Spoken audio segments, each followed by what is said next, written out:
The Pieces Lie Where They Fell by Anon E. Mouse Jr. Edited and co-authored by Evil Humor. Read for you by My Name is R. Chapter 41. Nightblade and Xvital. Part 1. Nightblade. A day later, Nightblade stood to one side of the gym, doing his best to avoid looking at the female students who were eyeing him with bright smiles. I will have to have words with Flash about his choice in music, he thought to himself as he fingered his element, which Pinky had insisted he and the others should wear for the big event. These girls seemed to have taken the lyrics from one of his songs to heart. Every girl here is indeed crazy about a sharp-dressed man. And unfortunately, that man is me. At least the rest of the students were out having fun on the dance floor, moving their bodies to the music supplied by Flash's band, Flash Drive. Flash himself had taken a break from performing to join Vixley and Bulk Biceps on the dance floor. And how the transformed Minotaur managed to evenly dance with both of them at the same time, he still didn't know. He also wasn't sure why Bulk had chosen to wear a pink suit of all things, but Vixley seemed to like it. The 5 human bearers were having a good time as well, from what he could see. Pinky and Maud were doing a surprisingly good tango across the dance floor, the latter wearing a floor-length blue gown covered in lighter spots that Rarity had immediately swooned over when she had first seen it earlier that evening, calling it absolutely gorgeous. Applejack was doing some kind of bouncy dance as her brother seemed to be walking in place in front of her. Rainbow Dash seemed to be just standing in one place and shaking her body as a small crowd of boys cheered, and Rarity had found a dance partner of her own, some boy that Nightblade didn't recognize. Fluttershy was mostly staying off to one side, but she seemed to be having a rather lively conversation with a green-haired boy in a brown suit, and a pen with an unfamiliar green triangle symbol. Sandalwood, Nightblade thought his name was. Xvital, in the meantime, had also settled off to one side of the room, sipping a glass of punch and keeping an eye on a couple students who seemed to be heading for the exit with some illicit intentions in mind, until they realized they'd caught her eye and headed back towards the dance floor. Nightblade's eyes drifted to Paige, who was out dancing with Rex, the two appearing to be rather enjoying themselves. A minute later, the song changed, and Rex gracefully let Windbreaker cut in, dancing away with the other man's previous partner, a girl with straight green hair, a red and black dress, and a musical note of some kind on her necklace, as Windbreaker and Paige happily began dancing together. Suddenly, he felt himself pulled onto the floor as a familiar blonde giggled. "Dance with me!" she exclaimed. I shouldn't," he tried to say, but Derpy ignored his protests, and soon the two were sweeping around the dance floor. Sighing, Nightblade tried to relax, until he felt too many fingers grasping one hand, and looked down to see he was now in front of a startled Paige. Looking over, he saw Windbreaker and Derpy dance away, the blonde girl winking at him before she and Windbreaker disappeared into the crowd. "Well," he managed, "this was unexpected." "Yes," Paige agreed, looking in the direction the other two had gone off in. "We have so been set up." "Quite," Nightblade tried to hide his pained expression. "What I would like to know is when they set it up." "With this crowd, who knows?" Paige sighed. "Though, since they went to all this trouble, we should probably dance." "Certainly." As the Nox pony turned human and Paige began twirling around the dance floor, she looked somewhat distant, and finally sighed. Don't. Nightblade looked over at her. "Let's just not think about that, please." It was the worst mistake of my life, and if I knew then what I knew now, I would never have done it." "All right." Paige still looked troubled. "You know, he said the longer I kept quiet, the more the fallout would be." "He who?" "Balance, when I first got my element." She sighed. "I should have listened to him. And I should have kept better hold of my temper that day," Nightblade replied. "But we can't change the past. We can only work towards the future." "You're right." A faint smile appeared on her face. "And once this whole situation is over, both here and in Equestria, well, maybe we can start over." "I think I'd like that," Nightblade agreed. Suddenly, something tapped him on the back, and he looked to see a shorter girl with wide eyes and long pink hair in a shade almost identical to Pinky's, but in a style rather different from either hers or Fluttershy's. She wore fuzzy pink boots, a white shirt with a pink heart on it, and a blue skirt. Once she had caught their attention, she held up her hands and smiled shyly. Paige smiled back. "Have fun, you two." "Pachoo!" the girl squeaked, shaking her head. She pointed to Paige. "You want both of us?" Paige asked, raising an eyebrow. "Okay." Paige smiled and took one of the girl's hands, while Nightblade took the other. This made the girl's smile grow even wider, and soon all three of them were quite happily twirling around the dance floor. After several minutes of this, the girl finally let go and gave them another big smile before wandering into the crowd. "Is it just me, or did she seem to be a little young for this school?" Paige asked, as she took Nightblade's free hand again. "It's not just you," Nightblade said, "but she seemed nice enough." "Yes," Paige smiled. She did. Part 2. Xvital. Meanwhile, in her side of the room, Xvital took another sip of her punch and smiled. "At least Night and Paige are doing better," she thought to herself. Wonder who the kid was, though. Her musings were interrupted as the music faded out and she started looking towards the front of the room to see the start of what she'd been expecting. As Principal Celestia, still wearing her normal business outfit, stepped onto the stage. "Attention! Attention, everyone!" the older woman cried, as the students looked up to her. "First of all, I would like to thank this year's Fall Formal Planning Committee for all their hard work." Xvital silently raised her glass. She could agree on that. The gym looked great. "Second," Principal Celestia continued, "it is my sad duty to report that there will be no Fall Formal Princess this year."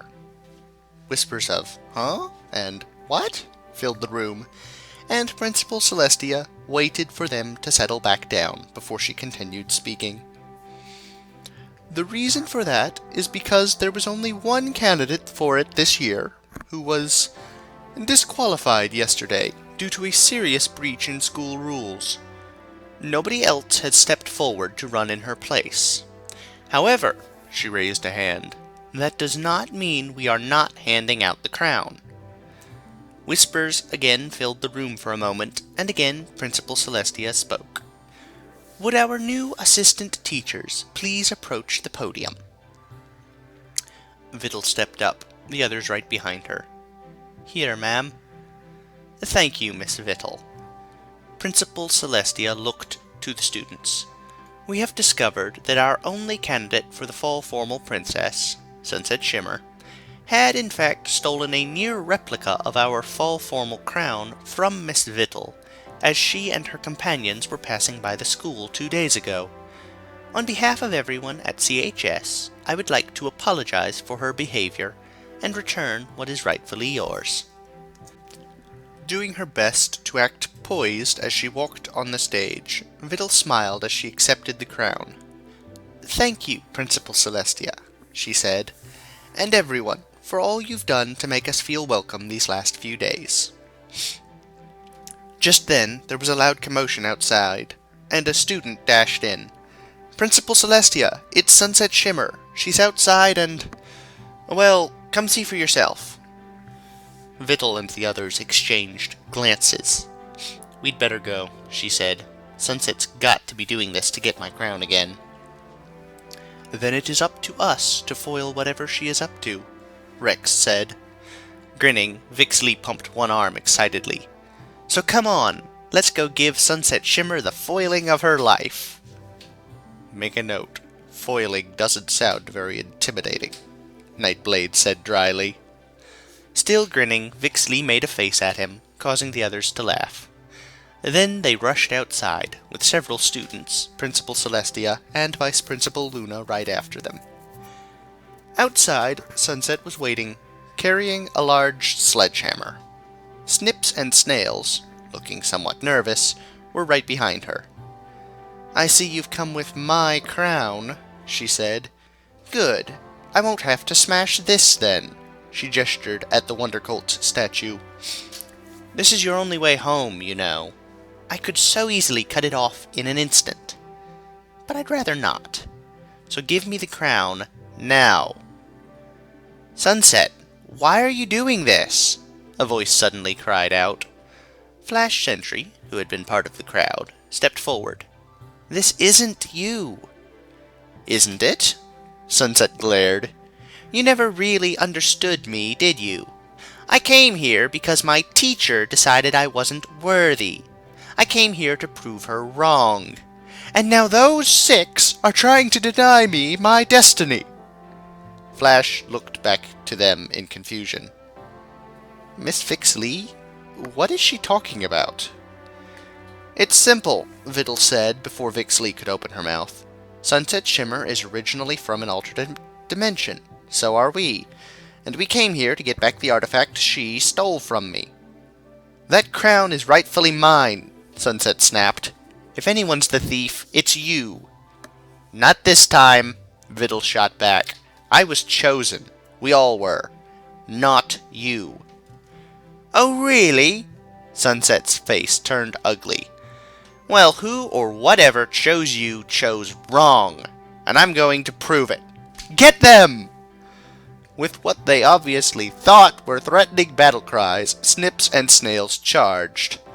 And Vixley, with a whirl of her coat, dodged them. What I wouldn't give to have Lady Kaponk right now, she complained.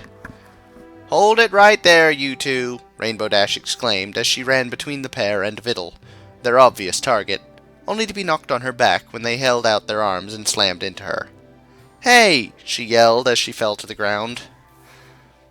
Go long, Xvital called, as she tossed the crown towards Princess Celestia, only for Snails to leap and intercept it. Tossing it back to Snips, he let out a cry of dismay as Applejack caught it with her lasso, and how she'd managed to keep that hidden under her dress, Xvital didn't know, sending it flying back towards the school and towards the principals. Unfortunately, it didn't reach them. Instead, there was a loud smack of metal against flesh, as the crown's trajectory took it somewhere else. Right into Sunset Shimmer's face. Seizing hold of the crown, Sunset glared. That hurt, she snapped. But it doesn't matter. At last, the element of magic is mine! And with that, she lowered it onto her head. Instantly, there was a flash of light. And then a cyan column of pure magic began lifting Sunset into the air. Inside, enveloped in black flames, they could see a metamorphosis happening, and when those flames and light cleared, there was a horrific sight in front of them. Sunset Shimmer was now taller, her amber skin turned to red, her hands turned into claws, and a pair of red and black, bat-like wings on her back. Her hair had become literal fire, and had extended down her back in a form somewhat resembling a pony's tail. Instead of her normal clothes, she now wore a flaming skirt and a black top.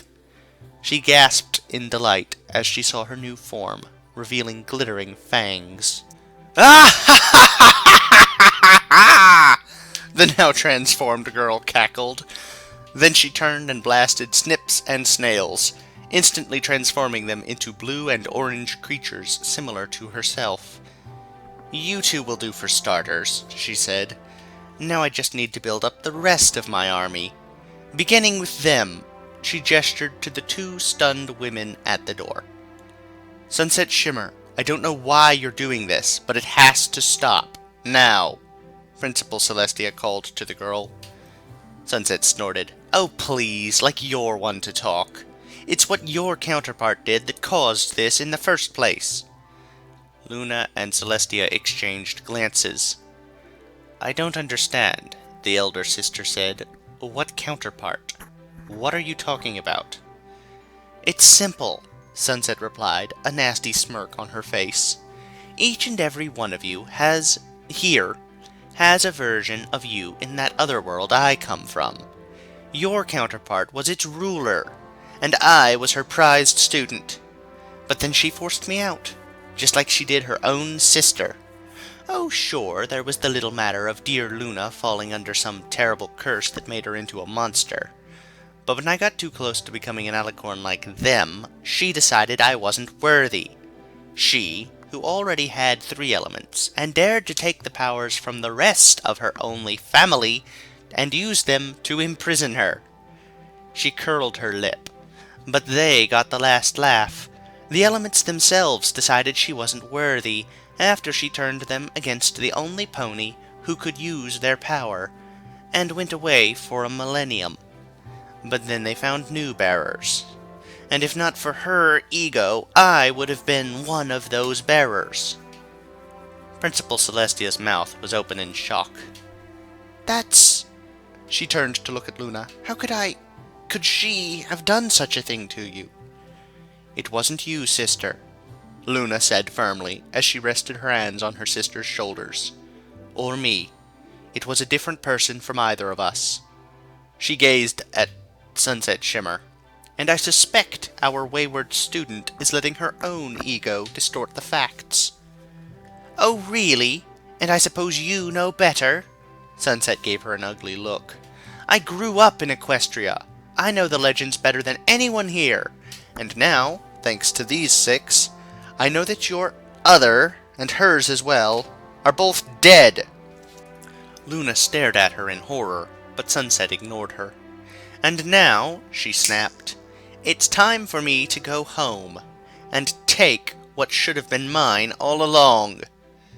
Not if we can help it, Rainbow Dash suddenly said as she stepped in front of the 2 women. You fool, Sunset snarled. You are not going to stop me.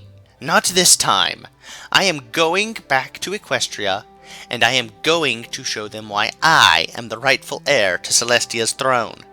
And I'm going to find the one who killed my teacher and rip their stinking heart out with my bare hooves.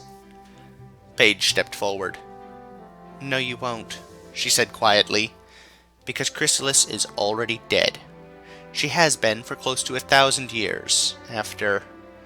She closed her eyes for a moment. After King Blueblood the Great took her head and avenged every pony who died because of her. Blueblood? That ridiculous fool? Sunset snarled again. He couldn't even swat a fly, let alone avenge the greatest pony who ever lived. He did, Paige said. Equestria may have lost its innocence at the end of that war, but we gained a great leader. Bah! Sunset spat. He was worthless, and we all know it. Hey, I might not know much about who or what you're talking about, but I'm not about to let you insult a hero like that, Applejack interrupted, stepping up beside Rainbow Dash. And neither will I, Rarity added as she joined them. Me neither, Pinkie Pie called. Or me? Fluttershy said nervously, as she and Pinkie both ran up to the others.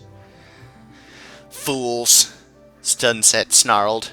If that's what you feel, then burn! Conjuring up a massive ball of flame, she threw it at the 5 girls. Instantly, there was a flash of light, as the 5 were enveloped in a glittering magenta energy.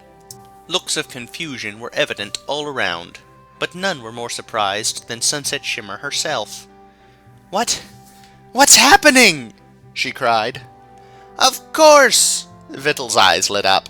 You said it yourself. These things don't like it when someone tries to turn them against one of their wielders.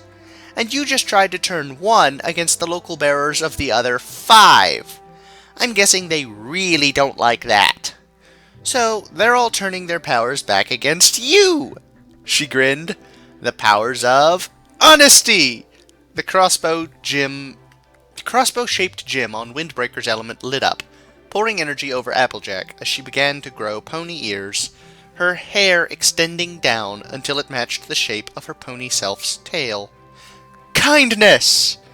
Paige's book-shaped gem glowed as Fluttershy's own pony ears formed, and her hair mimicked her pony self's tail, but a set of wings also appeared on her back. Laughter!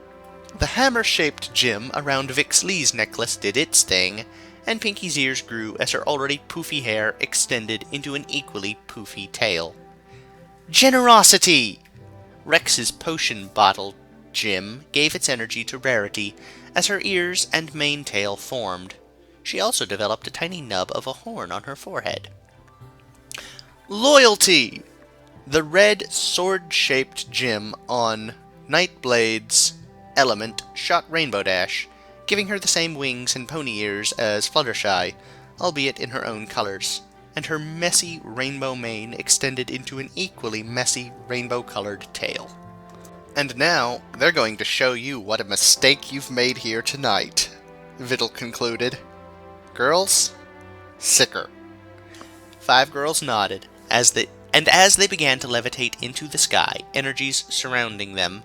A bolt of multicolored light struck Sunset Shimmer, racing around her at speeds faster than anyone could make out. 2 smaller bolts shot out and struck Snips and Snails, and in an instant the 2 boys were on the ground, back to normal. As a loud, piercing scream emitted from the rainbow, it faded, leaving only a massive crater. And Sunset Shimmer, her form back down to normal save for the bruises on her face, the disheveled hair, and the tears streaming from her eyes. What have I done? She whimpered. Xvital stepped forward. You tried to play with forces you couldn't understand, she said, and they turned on you. I am so sorry, Sunset cried. We're not the ones you have to apologize to, Paige said firmly, but kindly. They are. She gestured to the other staff and students, including the 5 still transformed girls. Looking up at the others, Sunset's eyes widened. Can you ever forgive me? Applejack was the first to step forward. Aw, shoot, she said. Course we can, long as you promise to never act like that again. I promise. Then we can forgive you. Applejack held out a hand, pulling Sunset out of the crater. Nearby, Principal Celestia coughed. But you're still suspended, she said.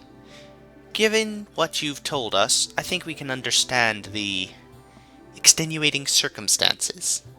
But rules are rules. Sunset nodded. I know. Behind them, Xvital turned to the others.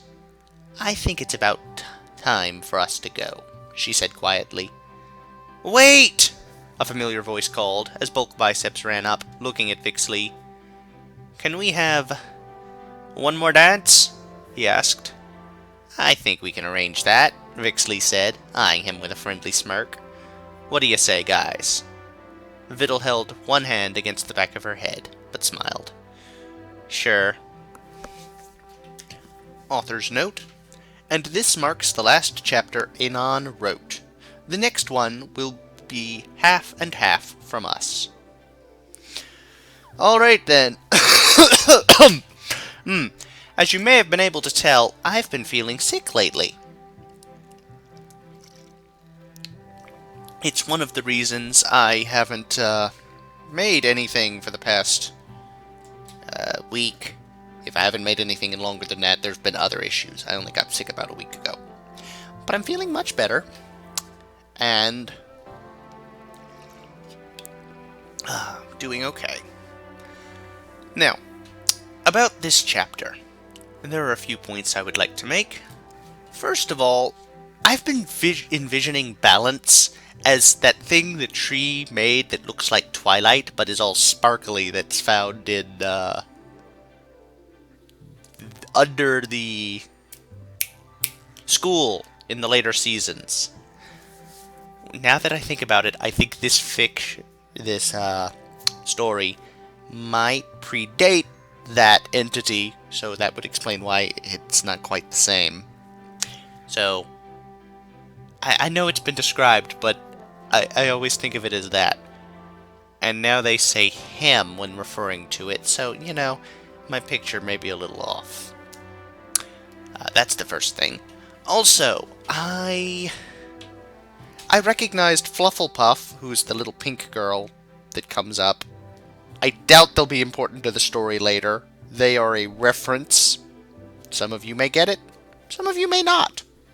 Most likely, there will be people of both categories. I did not know about Flufflepuff until fairly recently, but before I read this chapter. I don't know whether it was before or after I started this whole thing, but it was definitely before this chapter. Anyway, let's see, I mentioned being sick, I mentioned Flufflepuff, mentioned balance, being not quite glittery Twilight. The last thing I wanted to mention was that I was honestly a little disappointed with how the fight went between the Traitorous Six and Sunset, Snips, and Snails. I was really expecting them to defeat those three handily. I mean, come on, yes, they're without their weapons, but the other three have no apparent combat training at all. I'm fairly certain Snips and Snails don't know how to fight. They just sort of flail around and, come on. Vixley, you just dodge them? You don't want to try and stop them from attacking your friend? Why do you play keep away bouncing the thing back and forth? You outnumber them so much, and wow, just... It feels like it was made just to line up with how canon went. I'll be honest. This chapter, not one of my favorites of this so far.